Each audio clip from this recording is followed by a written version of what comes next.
ይህን ቪዲዮ ምሰራላችሁ የዋብያ ቀጣፊ ኡስታዞች ደጋግመው ስለሚያነሱት ነው። ደጋግመን ምላሽ ሰጥተንበታል።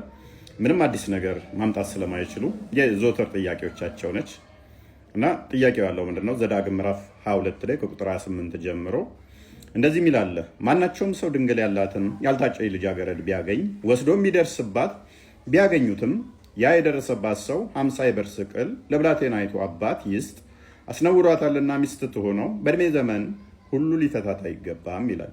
ይህንን ጥቅስ በመያዝ አንድ ወንድ አንድ ሴትን ደርሶባት ወይንም ደግሞ ተገናኝቷት ከዛ በኋላ 50 ብር ስቅል ከፍሎ ሚስት ማድረግ ይችላል የሚል አርጉመንት ነው የሚያነሱት። እነሱ ሲያነሱ አክቹዋሊ 50 ብር ስቅል የሚለውን ብር ብለው በኢትዮጵያ ብር አድርገው ነው የሚይዙት።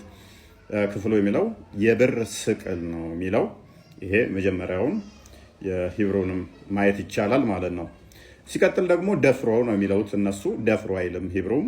እንደገና ደግሞ መጽሐፍ ቅዱሳችንም እንደዛ አይልም። እነሱ የሚያመጡት የፕሮቴስታንትን እትም ነው ማለት ነው። እሱም መታረም አለበት። ስለዚህ ሁለቱ ተስማምተው ነገር ግን ወሲብ አደረጋትና ከተስማሙ በኋላ ላሽ ልበል ቢል አይችልም። ጥሎሽ 50 የብር ስቅል መክፈል አለበት። ከዛ ወዲያ ያግባት። ይሄ ሙሴ ሕግ ነው። እንግዲህ 50 የብር ስቅል ትንሽ ከመሰላችሁ ቀላል ገንዘብ አይደለም። በጊዜው ክርስቶስ እንኳን የተሸጠው በ30 የብር ስቅል ነው። ስለ ገንዘቡ ጉዳይ ሳይሆን ግን የሁለቱ ስምምነት ነው። አልፈልግም ካለችስ ዘዳግም ማለት የተደገመ ነው። ሕጉ አስቀድሞ ዘጸአት ምዕራፍ 22 ቁጥር 16 ላይ ይገኛል። ሰው ያልታጨችውን ድንግል ቢያስታት ከእርሷ ጋር ቢተኛ ማጫዋን ሰጥቶ ሚስት ያደርጋት፣ አባቷም ሚስት ያደርጋት። እንግዲህ ማጫዋን ሰጥቶ ሚስት ያደርጋት ቢያስታት ማለትም አታሎ አገባሻለሁ፣ አፈቅርሻለሁ፣ ወድሻለሁ ብሎ አጭበርብሮ ከተኛ በኋላ ከእሷ ጋር ላሽ ልበል ቢል ነው አይችልም።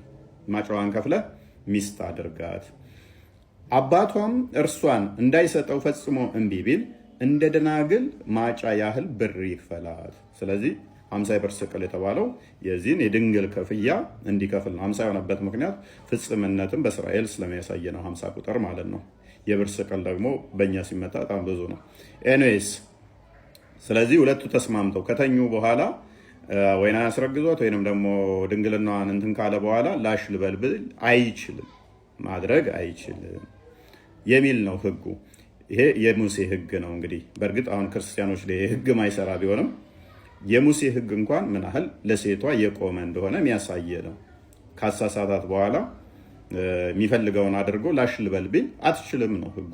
አትችልም። እሷ ካልፈለገች ግን ከሱ ጋር ለመሆን ካልፈለገች ማጫ ገንዘቡን ተቀብላ ላሽ በል እሱ ማለት ትችላለች። ይሄ ለሴቷ የቆመ ህግ ነው እና ታዲያ በእስልምና ውስጥ እንዴት ነው ይሄ? ሱራ 24 የብርሃን ምዕራፍ ላይ ቁጥር 2 ላይ እንደዚህ ይላል። ዝሙተኛይቱና ዝሙተኛይቱ ከሁለቱ እያንዳንዳቸውን ያላገቡ እንደሆኑ 100 ግረፏቸው።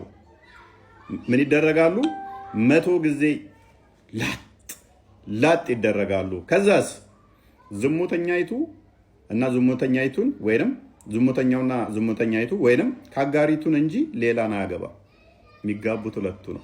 100 ይገረፉና እርስ በርስ እንዲጋቡ ይደረጋሉ። ስለዚህ ጥሎሹ ግርፋት መሆን ነው የፈለጋችሁት? ሁለቱ ከተኙ በኋላ ከተገኙ 100 ተገርፈው ይጋቡ ሁለቱ ነው የሚለው ቁርአኑ ላይ። እኛ ጋስ 100 የብር ስቅል ይክፈላትና ያግባት። ሊፈታት አይገባም። እሷ ካልፈለገች ግን የብር ስቅሉን ተቀብላ እሱን ወግድ ማለት ትችላለች። አስገድዷት አይደለም። በኋላ አስገድዷት ቢሆን ኖሮ በሙሴ ሕግ እሱ ይገደላል። አሳስቷት ነው። በምን አጭበርብሮ ማለት ነው። ማስገደድና ማሳሳት ይለያያሉና በእስልምናው ባይዘ እንደው ወሲብ አድርጓት ተስማምተው እንኳን ምስክር ማምጣት ባይችል ቢክድ እሱ ምን ምትደረግ ይመስላችኋል? ትገደላለች። ሙተማሊክ ቡክ 41 ሐዲስ ነምበር 16 ላይ እንደዚህ ይላል። Malik said, the position with us about a woman who is found to be pregnant and has no husband and she says, I was forced. በእኛ ዘንድ አለ አንድ ሴት ሳታገባ አርግዛ ብትገኝ ባል ባይኖራት ማለት ነው። ከዛ ተገድጄ ነው ብትል ምንድን ነው እሱ አለ ተገዳ ለመሆኑ እየደማሽ መምጣት አለባት አለ። አሊያም 4 ምስክሮች ማምጣት አለባት። ሊተራሊ ብልቷ ውስጥ ሲገባ 4 ምስክር ያዩ ማምጣት አለባት። ያንም አታደርግ ከሆነ አለ if she does not produce any of those the hadda is inflicted on her and what she claims of that is not accepted from her ይህን ማድረግ ካልቻለች ግን ቅጣቱ ወደ እሷ ይዞርና ተወግራ በድንጋይ ትገደላለች። ተወግራ በድንጋይ ትገደላለች። የእስልምና ህግ እንግዲህ ይሄ ነው። አንዱ ደፍሯት እንኳን 4 ወንዶች ሊትራሊ ወሲብ ስትደረግ ያዩ ማምጣት ማችል ከሆነ ተደፍሬ ነው ብትልም እንኳን በድንጋይ ተወግራ ትገደላለች። በሙሴ ህግ ግን ተስማምታ እንኳን ወሲብ አድርጋ እሱ አጭበርብሮ አይ አልፈልግሽም ቢል አይችልም። እሷን ታስነወረ በኋላ ላሽ ልበል ቢል አይችልም። አሊያም 50 የብር ስቅል ከፍሎ ምን ማድረግ አለበት? ማግባት አለበት። እምቢ ካለ ግን